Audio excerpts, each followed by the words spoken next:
বেড়ে যাচ্ছে বাংলাদেশের আয়তন। এটি শোনার পরে অনেকে নিশ্চয়ই অনেক অবাক হয়ে যেতে পারেন যে ভূখণ্ড বা বাংলাদেশের আয়তন কিভাবে বেড়ে যাচ্ছে। তাহলে কি ভারতের কোনো অংশ বাংলাদেশ পেয়ে যাচ্ছে কিনা, মায়ানমারের কোনো অংশ পেয়ে যাচ্ছে কিনা, বা বাংলাদেশের একদমই সীমানা ধরে কোনো অন্য রাষ্ট্র থেকে বাংলাদেশ কিছু পেয়ে যাচ্ছে কিনা? না, তবে এই যে বাংলাদেশের আয়তন বেড়ে যাচ্ছে এটি নিয়ে কিন্তু অনেকেই খুব উৎসাহ উদ্দীপনার সঙ্গে এই সংবাদটিকে লুফে নিয়েছে। তবে কি কারণে বাংলাদেশের আয়তন বেড়ে যাচ্ছে বা বাংলাদেশের আয়তন কোন দিক থেকে বেড়ে যাচ্ছে এ নিয়ে জাগো নিউজ একটি সংবাদ প্রকাশ করেছেন, অর্থাৎ তথ্য প্রকাশ করেছেন।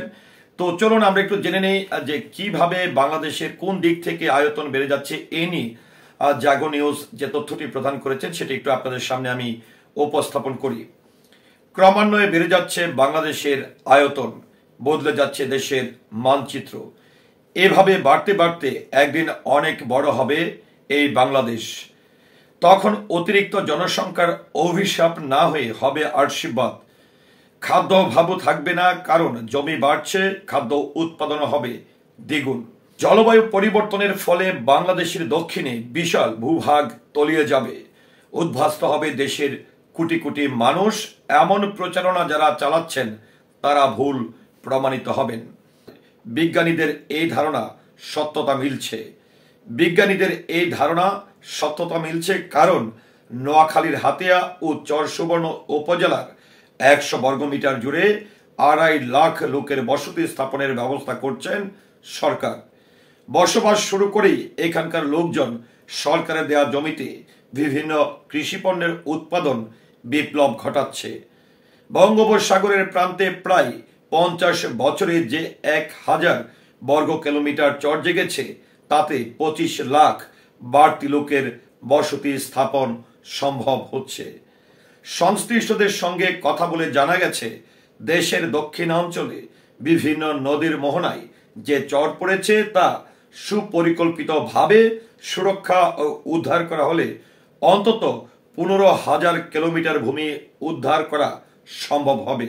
যেসব এলাকায় বিচ্ছিন্নভাবে চর জেগে উঠেছে সে এলাকায় ক্রস বাঁধ দিয়ে ভূমি উদ্ধার ও বনায়নের মাধ্যমে তা স্থায়ীকরণ সম্ভব হবে। নেদারল্যান্ডসের পদ্ধতিতে বিপুল পরিমাণ জমি সাগর প্রান্ত থেকে উদ্ধার করেছে। বাংলাদেশকেও তারা এ ব্যাপারে আর্থিক সহায়তা ও পরামর্শ দিয়ে সাহায্য করছে। Char development and settlement project CDSP Char and settlement উপদেষ্টা মোহাম্মদ রেজাউল করিমকে প্রকল্পের লক্ষ্য ও উদ্দেশ্য প্রসঙ্গে প্রশ্ন করা হলে গণমাধ্যমকে তিনি বলেন, নতুন উপকূলীয় চরাঞ্চলে বসবাসরত গরিব জনগণের ক্ষুধা ও দারিদ্র্য হ্রাস, উপকূলীয় চরাঞ্চল থেকে দারিদ্র্য ভূমিহীন জনগোষ্ঠীকে খাস জমি বন্দোবস্ত ও উপকূলীয় আদিবাসীদের নিরাপদ বসবাস স্থাপন এবং তাদের জীবনযাত্রার মানোন্নয়ন করাই হচ্ছে প্রকল্পের মূল উদ্দেশ্য। তিনি বলেন, চর উন্নয়ন ও বসতি স্থাপন প্রকল্প 4 বাংলাদেশ সরকারের একটি গুরুত্বপূর্ণ দারিদ্র্য বিমোচনমূলক ও সফল প্রকল্প।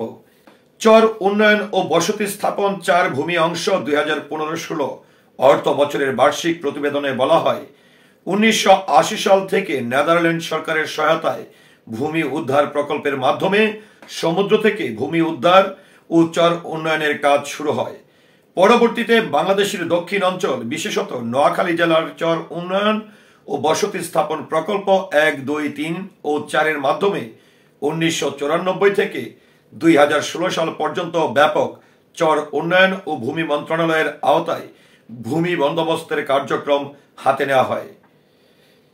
ইতিমধ্যে এই প্রকল্পের প্রথম, দ্বিতীয় ও তৃতীয় পর্যায়ের আওতায় 1994 থেকে 2010 মেয়াদে 16 বছরের সমুদ্র থেকে জেগে ওঠা 30,000 একর ভূমি সার্বিক উন্নয়ন সাধনপূর্বক ভূমি মন্ত্রণালয়ের মাধ্যমে 22,000 নদী ভাঙা ভূমিহীন পরিবারকে কৃষি খাস জমি বন্দোবস্ত করে পুনর্বাসন করা হয়েছে। সমুদ্র থেকে জেগে ওঠা আরো 45,000 একর খাস জমি 14,000 ভূমিহীনকে পরিবারকে বিবরণের লক্ষ্যে প্রকল্পের কার্যক্রম চলমান। সমুদ্র থেকে জেগে ওঠা আরো 45,000 একর খাস জমি 14,000 ভূমিহীন পরিবারকে বিতরণের লক্ষ্যে প্রকল্পের কার্যক্রম চলমান। প্রত্যক্ষদর্শীদের বর্ণনা মতে কক্সবাজার থেকে 30 কিলোমিটার সাগরের মধ্যে জেগে উঠেছে শুধু চর আর চর। সেসব চরে বেড়ে উঠেছে সুন্দরবনের আদলের নতুন বন, বেড়ে উঠেছে নতুন পর্যটন এলাকা। সাগরের কিছু অংশ ভেঙে যাচ্ছে, আবার কিছু জমি জেগে উঠছে। ভাঙা গড়ার মধ্য দিয়ে গড়ে উঠছে এই পেড়াবন। সুন্দরবনের মতোই এই বনের ভেতরে রয়েছে ছোট ছোট নদী, নদীর দুই পাশে রয়েছে জঙ্গল। চর ডেভেলপমেন্ট সংশ্লিষ্ট ও এনজিও কর্মকর্তাদের সঙ্গে আলাপকালে তারা গণমাধ্যমকে জানান, এইসব বন বাংলাদেশের দক্ষিণ পূর্বাঞ্চল ছাড়াও ভবিষ্যতে জাতীয় অর্থনীতিতে গুরুত্বপূর্ণ ভূমিকা রাখবে। এইসব বন হতে পারে দেশের বনজ সম্পদের অন্যতম উৎস। সুন্দরবন থেকে যেসব কাঠ শিল্পের যোগান দেওয়া হয়, সেসব কাঠ এখান থেকে ভবিষ্যতে সংগ্রহ করা যাবে। সুন্দরবন যেমন দেশের দক্ষিণ পশ্চিমাঞ্চলকে প্রাকৃতিক দুর্যোগ থেকে রক্ষা করছে, তেমনি এ বনও দেশের পূর্বাঞ্চলকে ভবিষ্যতে রক্ষা করবে। হতে পারে পুষ্টি উৎপাদন, পানি শুদ্ধকরণ, পলি সঞ্চয়কারী, ঝড় প্রতিরোধ, উপকূলীয় স্থিতিকারী ও সম্পদের আধার, এমনকি হতে পারে নতুন পর্যটন কেন্দ্র। বন বিভাগের হিসাব অনুযায়ী 1965 সালের দিকে বন করার লক্ষ্যে এই অঞ্চলে প্রথম গাছ লাগানো হয়। শুরু হয়েছিল কেওড়া দিয়ে। সমুদ্রের পানিতে লবণ বেড়ে যাওয়ায় এখন কেওড়া গাছ আর বাড়ছে না, বেশি হচ্ছে বাইন। বন বিভাগ কিছু এলাকায় লাগিয়েছে গুলপাতা। গুলপাতা ভালোই বাড়ছে বলে জানান সংশ্লিষ্টরা। এছাড়া আছে ছইলা ও ঝাউ, রয়েছে কুয়াকাটার গাছ। মাত্র 50 বছরে একেবারে নতুন বনাঞ্চল তৈরি হয়েছে এখানে। সংশ্লিষ্টরা আরো জানায় 2001 মেয়াদে এখানে বনের পরিমাণ ছিল 13,000 একর। বন বিভাগের হিসাব অনুযায়ী বেশ কয়েক বছর আগে একটি ছোট চরের 2.5 একর জমিতে 4,444টি গাছ লাগানো হয়েছিল। সেই চরের গাছের বীজ থেকে প্রাকৃতিকভাবে এখন হয়েছে প্রায় 25,000 গাছ। এখানে আরো 200 একর জমিতে গাছ লাগানোর পরিকল্পনা করছে সরকারের বন বিভাগ। বাংলাদেশ পৃথিবীর অন্যতম ঘনবসতিপূর্ণ দেশ। গত 4.5 দশকে বর্ধিত জনসংখ্যার চাহিদা মেটাতে বসতবাড়ি, স্কুল, কলেজ, রাস্তাঘাট, শিল্প কারখানা সহ বিভিন্ন স্থাপনা নির্মাণে কৃষি জমি ব্যবহার হয়। জমির পরিমাণ অর্ধেকে নেমে এসেছে।